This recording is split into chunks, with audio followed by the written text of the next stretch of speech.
Alam ng lahat na kilala ang Hong Kong bilang isa sa mga pinakamatinong lugar sa buong mundo, at malaking parte ng kredito rito ay napupunta sa ICAC, o Independent Commission Against Corruption. Ang grupo ng mga investigador ng ICAC ay binubuo ng mga piling tao na hindi kayang suhulan at nakaresolba na ng napakaraming kaso, maliit man o malaki. Pero sa lahat ng iyon, may isang senior investigator na mismong pangalan pa lang ay nagpapanginig na sa mga kriminal. Siya si Ching Tak-ming. Mahusay siya, matapang, at hindi niya kailanman hinahalo ang trabaho sa personal na buhay. Dahil dito, tinawag siyang hari ng impyerno ng anti-corruption. Isang araw, nakatanggap si Ching Tak-ming ng anonymous email mula sa isang whistleblower na nagsasabing may mga customs officer na tumatanggap ng suhol para makapagpuslit ng sigarilyo. Pero bago pa man siya makapagpadala ng mga tao para mag-imbestiga, biglang tumakbo palabas ang bagong investigation chief na si Yam Bakshu habang may bitbit na sandamakmak na regalo para sa buong team. Malamig lang na nagsalita si Ching Tak-ming. Section 4, Article 1 ng Prevention of Bribery Ordinance. Agad naman itong binigkas ni Yam Bakshu ng kabisado, pero matapos niya iyong sabihin, saka lang niya na-realize na kakabigay lang pala niya ng regalo sa mga civil servant. Napatingin na lang ang buong team sa kanya nang walang masabi, pero naging mapagbigay pa rin si Ching Tak-ming at binigyan siya ng isa pang pagkakataon. Pagdating nila sa lugar ng investigasyon, sobrang taranta ni Yam Bakshu kaya hindi niya alam kung ano ang unang sasabihin. Napailing na lang si Ching Tak-ming. Hindi ka ba nag-aral? Kahit manood ka man lang sana ng pelikula. Seryoso ang mga investigasyon ng ICAC. Lahat ng sasabihin mo, nire-record. Walang masabi si Yam Bakshu kaya si Ching Tak-ming na mismo ang sumalo sa sitwasyon, lalo na't ang tunay nilang pakay ay makipagkita sa anonymous whistleblower na si Fat Bun. Ikinwento ni Fat Bun na dati siyang kasama sa pagpapasok ng smuggled cigarettes at siya ang responsable sa pamamahagi ng mga produkto. Pero hindi lang siya dinaya ng partner niya sa hatian ng kita, gusto pa siyang alisin sa operasyon. Dahil sa galit, nagpadala siya ng report sa ICAC. Iginiit ni Fat Bun na protektado mismo ng customs ang shipment, kaya malinaw na may kasamang suhol ang operasyon. Dahil dito, kutob agad ni Ching Tak-ming na hindi simpleng kaso lang ito, kaya gusto niyang gawing impormante si Fat Bun. Hindi rin naman tumanggi si Fat Bun at agad niyang isiniwalat na ang delivery location ay isang martial arts gym na tinatawag na Hong Kwan Guan. Agad namang dinala ni Ching Tak-ming ang kanyang team doon at nadiskubre nilang ang may-ari pala ng gym ay walang iba kundi ang dating boxing champion na si Sang Lok-han. Alam ni Ching Tak-ming na tusong matanda si Sang Lok-han at mahirap itong mapagsalita, kaya mabilis siyang nagpaalam at palihim na inutusan ang kanyang team na imbestigahan ang mga bank account nito at bantayan siya 24/7. Hindi alam ng karamihan na bukod sa pagiging senior investigator, isa ring chess boxing coach si Ching Tak-ming. Isa itong kakaibang sport na pinagsasama ang 11 alternating rounds ng chess at boxing. Ang mananalo ay kung sino ang makakapag-knockout sa kalaban o makakagawa ng successful checkmate. Ang disipulo ni Ching Tak-ming ay si Man Yuan, isang boxer na napakalakas at napakabilis sa ring, pero mahina naman sa chess. Dahil dito, madalas siyang ma-checkmate. Sobrang frustrado tuloy si Man Yuan. At sa mismong oras na iyon, ipinakilala naman ni Chung Sing-kit, ang junior ni Ching Tak-ming, ang isang sugar daddy sponsor na si So Long-sun. Si So Long-sun ay chairman ng isang publicly listed company at gusto nitong magbigay ng long-term sponsorship para sa Hong Kong Chess Boxing Association. Malaki ang interes ni So Long-sun kay Ching Tak-ming, pero malamig lang itong trinato ni Ching Tak-ming at hindi man lang nito kinamayan ang lalaki. Pero ang tanging iniisip ni Ching Tak-ming ng mga oras na iyon ay ang dalhin si Man Yuan sa medical check-up. Nakakatawa man, si Man Yuan ang lumabas na maayos ang kalusugan, habang ang doktor naman ang nag-aalala na baka si Ching Tak-ming pa ang biglang mamatay dahil sa cardiac arrest dulot ng sobrang stress. Malinaw na napakalalim ng samahan ng master at estudyante. Tahimik na tao si Man Yuan at palaging parang walang pakialam ang itsura nito, pero kapag nasa boxing ring na siya, sobrang brutal niya. Minsan nga, nawalan siya ng kontrol at halos mapatay niya ang isang sparring partner sa sobrang pambubugbog. Dahil dito, agad siyang binalaan ni Ching Tak-ming. Kapag tinamaan mo ang panga ng isang tao, pwede mo siyang mapatay. Simula ngayong araw, kailangan mong matutunang kontrolin ang sarili mo. Kahit alam ni Man Yuan na nag-aalala lang si Ching Tak-ming para sa kanya, may sama pa rin siya ng loob sa kaibuturan ng kanyang puso. Habang pauwi siya, nakita niyang may ilang lalaking ginugulo ang kanyang ina kaya agad siyang sumugod at binugbog ang mga ito ng matindi.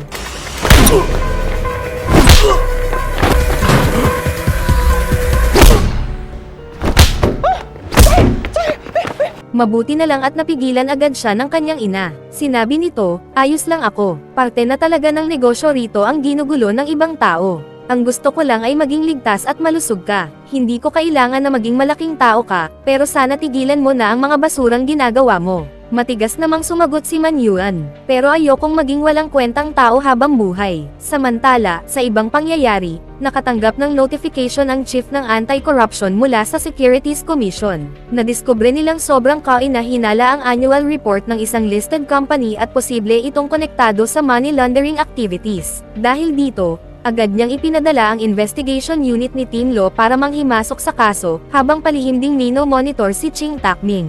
Pero si Ching Takming ay walang kaalam-alam sa lahat ng ito at nadala pa ni Chung Singkit papunta sa bahay ni So Long Sun. Lumalabas na nagdesisyon si So Long Sun na ay sponsor si Man Yuan para sa mga kompetisyon nito. Gusto ni Chung Singkit na magpakita man lang ng kaunting magandang pakikitungo si Ching Takming, pero pagkakataong ito, si So Long Sun naman ang tumangging makipagkamay. Sarkastiko pa nitong sinabi, ayaw naman ni Hero Ching na nakikipagkamay sa ibang tao. Wala talagang balak si Ching Takming na tanggapin ni Man Yuan ang pera ni So Long Sun. Ipinaliwanag niyang pwede naman silang humingi ng subsidy mula sa Department of Culture and Leisure, kaya bakit pa sila magkakautang ng loob kay So Long Sun? Sa madaling salita, walang trabaho, walang gantimpala. Kapag tinanggap ni Man Yuan ang perang iyon, mawawala ang kanyang kalayaan. Bukod pa roon, kapag nakabuo na si Man Yuan ng sariling pangalan, kusang lalapit ang mga sponsor sa kanya. Pagkarinig nito, sobrang nagalit si Man Yuan kaya iniwan niya ang hapagkainan. Bago siya umalis, hindi rin niya nakalimutang bayaran ang sarili niyang bill. Sige, Master, hindi ba't sinabi mo, walang trabaho, walang gantimpala? Tuluyang natameme si Ching Takming. Sa kabutihang palad, may nadiskubre ang kanyang subordinate na si Haley. Halos hindi umaalis si Sang Lokhan sa martial arts gym maliban na lang kapag kakain. Mayroon din itong 8 estudyante na eksaktong dumarating araw-araw at tumatagal doon ng 1 hanggang 2 oras kada punta. Pagkarinig nito, agad ipinakalat ni Ching Takming ang kanyang team, para salakayin ang lugar at hulihin ng aktwal si Sang Lokhan at ang grupo nito. Siyempre, hindi basta sumuko ang mga ito.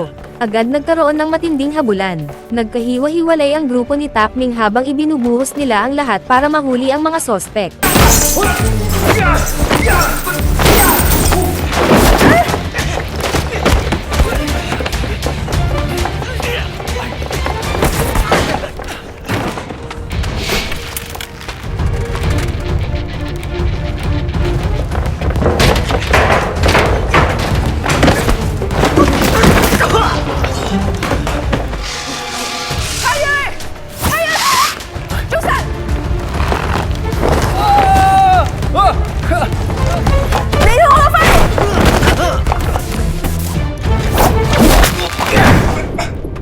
Muntik pang mawalan ng buhay si Yam Bakshu habang nakabitin sa ere, pero hindi kailanman mananaig ang kasamaan laban sa kabutihan.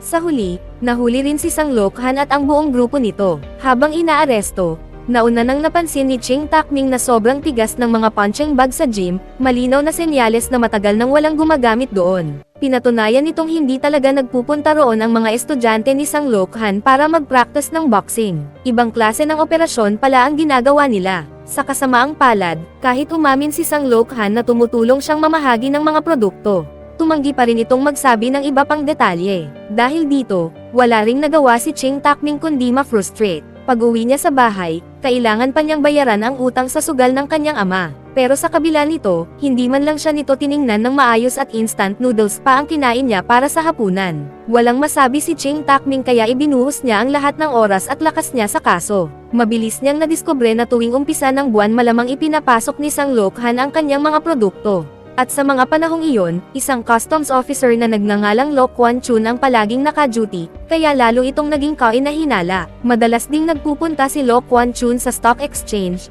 napakarami nitong share sa kanyang account, at higit sa lahat, dati pala itong nag-aral ng chess boxing sa Hong Kong Guan. Biglang may naisip si Ching Takming at agad niyang ipinatawag si Lo Kwon Chun para sa isang munting pag-uusap. Pero napakatigas ng bibig ni Lo Kwon Chun. Kahit anong gawin ni Yam Bakshu, wala siyang nakuhang impormasyon mula rito. Sa huli, si Ching Takming na mismo ang humarap sa kanya. Ngunit nanatiling matigas si Lo Kwon Chun at sinabi, sa pinakamasamang sitwasyon, sabay tayong babagsak. Naniniwala siyang puro circumstantial evidence lang ang hawak ni Ching Takming. Hanggat nakakagawa siya ng maayos na kwento, malamang hindi rin kakapit ang kaso kapag umabot ito sa Department of Justice. Masisira na rin naman ang reputasyon ko, kaya isasama na lang kita sa pagbagsak ko para masaya. Tuluyang nawalan ng masabi si Ching Takming. Pag-uwi niya sa bahay, nadatnan niya ang kanyang ama na sobrang saya habang ipinapakita kung gaano niya kamahal ang malaking regalong inihanda raw ni Ching Takming. Dahil sa buong buhay nito, ngayon lang siya nakakita ng 1 million na cash. Biglang kinabahan si Ching Takming. At kinabukasan, pareho silang inimbitahan para sa isang pag-uusap. Lumalabas na nakatanggap ang Team Law ng anonymous tip na nagsasabing may tao raw mula sa ICAC na sangkot sa cigarette smuggling at nagbibigay pa ng legal advice sa mga kriminal. Sa madaling salita, tumatanggap ito ng pera habang pinoprotektahan ang mga tiwaling customs officer. May isang taong nakakita na gusto ni Lo Kwon Chun ng mas malaking parte sa kita, kaya isinumbong nito si Ching Takming. Mabilis namang nagpaliwanag si Ching Takming, pero matigas talaga ang Team Law at ayaw umatras kahit kaunti. Dahil wala na siyang magawa, humingi siya ng pagkakataong makausap ang commissioner at diretsahan niyang sinabi na kung talagang gusto niyang tumanggap ng suhol, hindi siya gagawa ng ganoong kabobang pagkakamali. Nakita naman ng commissioner ang punto niya, pero dahil dumalo noon si Ching Takming sa private party ni So Long Sun, at isa iyong malaking businessman, nagdesisyon pa rin itong suspendihin siya sa trabaho. Sa sobrang galit, pinuntahan ni Ching Takming si Chung Sing-kit para mag-sparring at halos bugbugin niya ang kanyang junior hanggang magkulay ube ang katawan nito.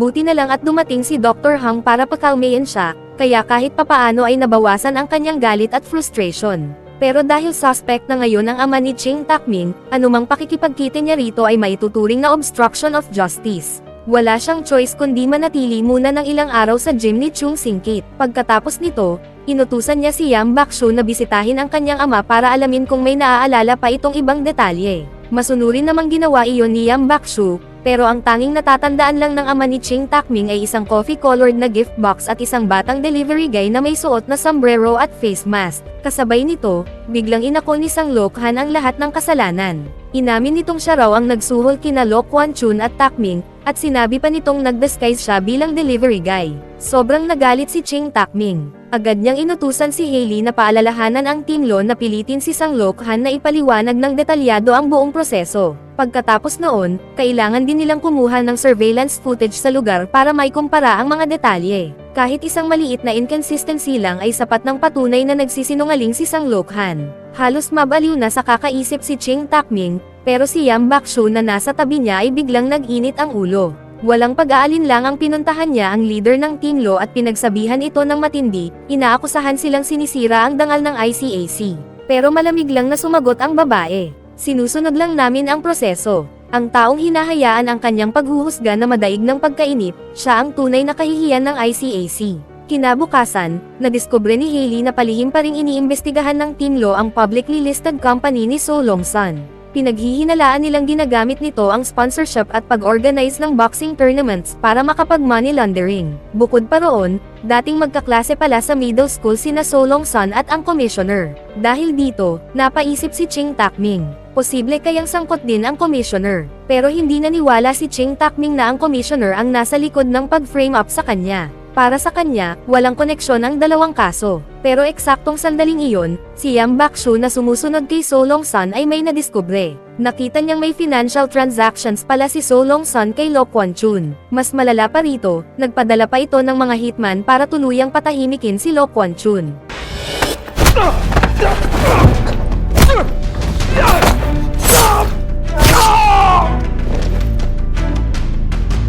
Sobrang natakot si Yam Bakshu pero agad pa rin niyang sinubukang arestuhin ang mga tauhan ni So Long Sun. Pero sino nga ba ang mag-aakala na kahit biglaan ang pag-atake niya, wala pa rin siyang laban sa mga ito.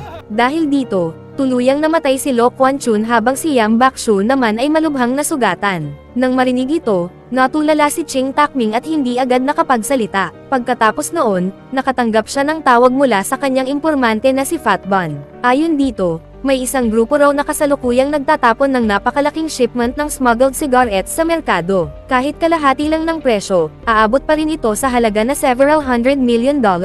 Biglang nakaramdam ng matinding kaba si Ching Takming kaya agad niyang tinitrace ang GPS signal sa kanyang cellphone. Lumalabas na habang nananatili siya noon sa martial arts gym, palihim niyang nilagyan ng tracker ang cellphone ni Chung Sing-kit. At ang mas nakakagulat, mismong si Chung Sing-kit pala ay sangkot sa operasyon ng cigarette smuggling. Ipinakita ng tracker na nasa mismong lugar ng transaksyon si Chung Sing-kit. Dahil dito, agad na nakipagkita si Ching Tak-ming kay Chung Sing-kit sa gym at diretsahan siyang tinanong kung bakit ito sangkot sa cigarette smuggling. Ano bang ginagawa mo? Galit na tanong ni Ching Tak-ming. Ipinaliwanag niyang ang martial arts school ay nakarehistro bilang gym, kaya mas bihira itong inspeksyonin kumpara sa mga entertainment venue at warehouse. Pero hindi iyon dahilan para gamitin ang gym sa pagpupuslit ng sigarilyo. Ibinunyag din ni Ching Tak-ming na ayon sa kanyang investigasyon, minsang tinulungan ni Chung Sing-kit si Sang Lok-han na bayaran ang isang taong rente ng gym kaya nailigtas itong magsara. Dahil sa utang na loob, tinulungan naman ni Sang Lok-han si Chung Sing-kit na putulin ang lahat ng ebidensyang konektado sa ICAC. Habang sinasabi ito, ipinakita ni Ching Tak-ming ang mga litrato ni Chung Sing-kit habang ginagawa nito ang transaksyon ng sigarilyo. Ilang sandali lang ang nakakalipas. Ipinaliwanag niyang natatakot siyang baka maling tao ang pinagkatiwalaan ni Chung Sing-kit, kaya gusto muna niyang makakuha ng ebidensya para mapatunayan ang inosente nito. Gusto talaga kitang tulungan, pero tinulungan mo ba ako noon? Mapait na sagot ni Chung Sing-kit. Sinong nang iwan sa akin para sumali sa ICAC at ipinasa sa akin lahat ng responsibilidad sa gym na ito. Dagdag pa niya, kung hindi siya humanap ng paraan para kumita ng dagdag na pera, matagal nang nagsara ang gym. Iginiit din niyang sigarilyo lang ang ipinupuslit niya at hindi droga. At higit sa lahat, hindi niya kailanman pinagtaksilan si Ching Tak-ming sa pamamagitan ng pag-frame up rito sa kaso ng suhol. Gagawin ko man ang kahit ano para kumita ng pera, pero ang traitor rin ang kapatid ko ay hindi ko kailanman ginawa kahit isang araw.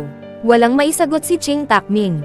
Alam na alam ni Chung Sing-kit na balang araw haantong din sila sa ganitong komprontasyon bilang magkapatid sa ICAC at sa krimen. Sa huli, ang tanging nagawa na lang ni Ching Tak-ming ay payuhan si Chung Sing-kit na makipagtulungan sa ICAC at ilantad ang totoong mastermind ng lahat. Sa ganitong paraan lang siya makakahiling na gawing state witness si Chung Sing-kit. Tahimik namang pumayag si Chung Sing-kit, at habang naghahanda ng umalis si Ching Tak-ming, hindi nakalimutan ni Chung Sing-kit na paalalahanan siya tungkol sa bote ng alak na nasa tabi ng pinto. Sa susunod na buwan na ang birthday mo, senior brother. Espesyal na regalo ko iyan para sa iyo. Ginawa naman ni Ching Tak-ming ang sinabi nito at dinala ang bote palabas ng building.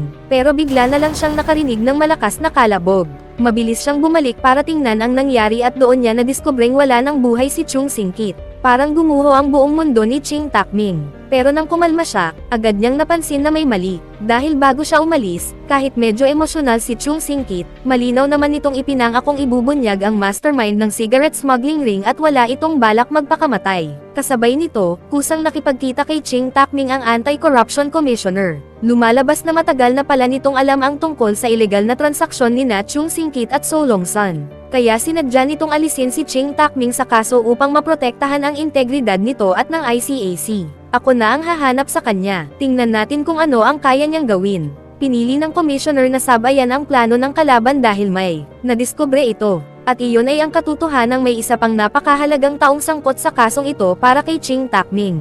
Walang iba kundi si Man Yuan. Ayon sa autopsy report, hindi namatay si Chung Sing-kit dahil sa pagkahulog. Ang totoong nakamamatay na sugat ay ang durog nitong panga. At sa boxing, paboritong target ni Man Yuan ang panga ng kanyang kalaban. Hindi makapaniwala si Ching Tak-ming sa kanyang narinig. Pero para sa hustisya at para rin sa matagal nilang samahan ni Chung Sing-kit, isa lang ang natitira niyang pagpipilian. Kailangan niyang arestuhin si Man Yuan at pagkatapos ay pabagsakin si So Long-sun. Para magawa iyon, naghati sa dalawang grupo si Ching Tak-ming at ang commissioner. Ang isa ay pupunta para makipag-chess at uminom ng alak kasama si So Long-sun upang maabala ito, habang ang isa naman ay pupunta para kumbansihin si Man Yuan na sumuko. Pero nang magkita sina Ching Tak-ming at Man Yuan, wala ni isang salitang lumabas sa bibig ni Ching Tak-ming at agad niya itong sinuntok. Hindi niya matanggap na ang sarili niyang disipulo ay naging ganitong klaseng tao. May hawak siyang mga litrato ni Man Yuan na nagpapakitang nasa building ito sa mismong oras na namatay si Chung Sing-kit. Bukod pa roon, mula nang sumakay si Man Yuan sa elevator para umalis hanggang sa pagbagsak ni Chung Sing-kit, 3 minuto lang ang lumipas. Sa madaling salita, para mapatay ang isang bihasang martial artist tulad ni Chung Sing-kit sa ganoong kaikling oras, kailangang sobrang malapit sa kanya ng killer. May gusto ka pa bang ipaliwanag? Galit na tanong ni Ching Tak-ming. At hindi rin ito itinanggi ni Man Yuan. Lumalabas na matagal na pala siyang nabili ni So Long Sun gamit ang pera. Kahit pinatay niya mismo ang kanyang martial uncle gamit ang sarili niyang mga kamay at lihim na nagbigay ng pera kay Papa Ching para i-frame up ang kanyang master sa kaso ng suhol, hindi man lang natinag ang kanyang konsensya. Ipinaliwanag pa niya na hindi naman daw sila ganoon ka-close ng kanyang martial uncle. At tungkol naman kay Ching Takming, hindi rin naman talaga ito tumanggap ng suhol kaya hindi malaking problema kung pansamantala lang itong masuspinde. Pero para sa akin, iba ito. Kapag ginawa ko ito, magtitiwala sa akin ang boss. Pahahalagahan niya ako. Natulala si Ching Takming sa narinig.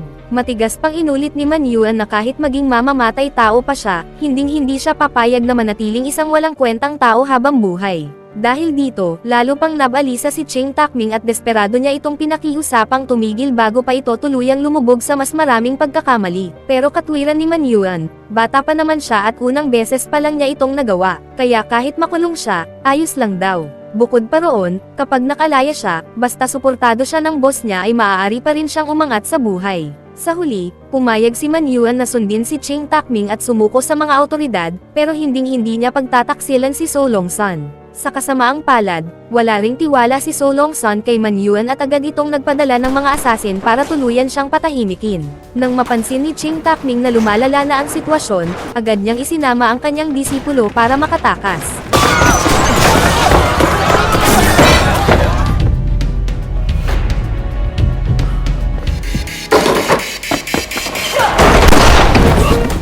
Pero armado ng baril ang mga kalaban at sa isang saglit na pagkakamali, tinamaan ng bala si Man Yuan at bumagsak ito. Buti na lang at mabilis kumilos si Ching Takming kaya agad niyang nailayo ang kanyang estudyante. Pagkatapos nilang makahanap ng pansamantalang ligtas na lugar, mabilis na humingi ng backup si Ching Takming. Ayaw naman ni Man Yuan na maging pabigat sa kanyang master kaya pinayuhan pa niya itong iwan na lang siya at tumakas mag-isa. Pero sino ba si Ching Takming? Paano niya magagawang pabayaan ang sarili niyang disipulo?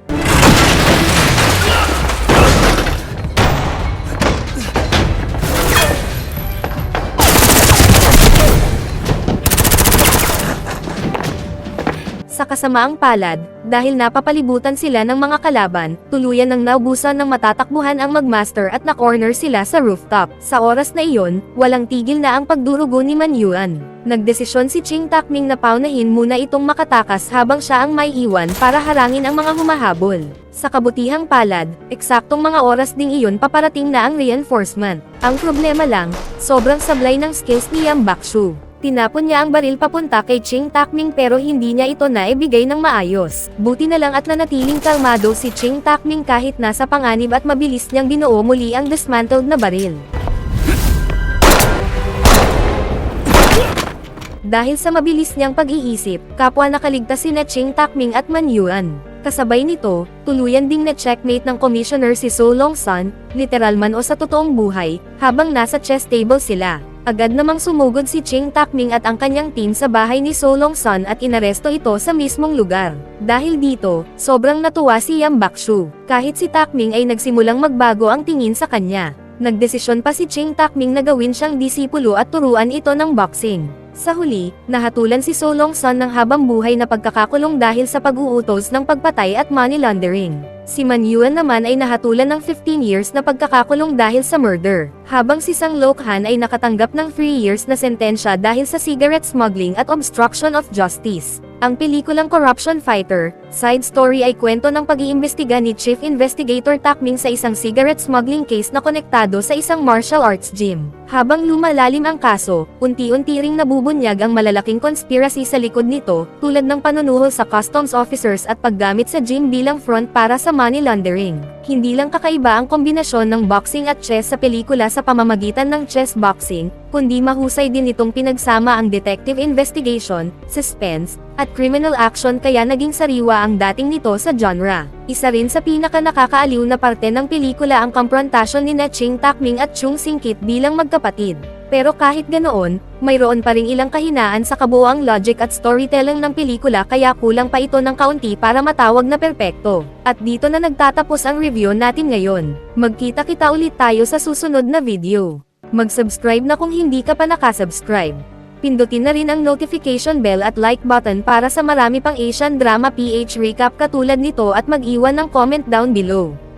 Kita-kits tayo sa susunod na recap.